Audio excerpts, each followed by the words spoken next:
So I think few things about you if you're considering being a property owner, investor, or a landlord. Are you a first-time buyer? Are you a high rate taxpayer? Do you have a team? Have you done your research? And are you buying in your personal name or through a buy to let?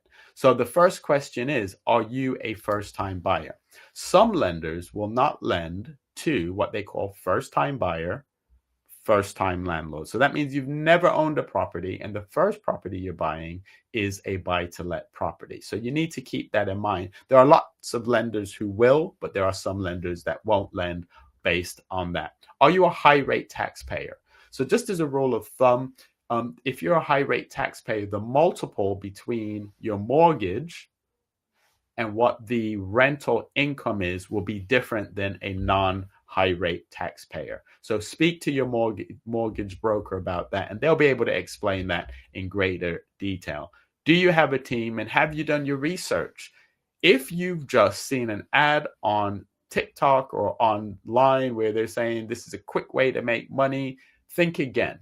You're going to need a team. It's good to have a team that includes a builder, potentially an architect, someone to look at the finances, so an accountant. The other point that is made in this list of things to consider is, are you buying in personal name or limited company? This is a question that I get at least once a week, and in all the property groups that I'm in, people ask this question regularly. Should I buy in personal name or limited company? The answer is, it depends.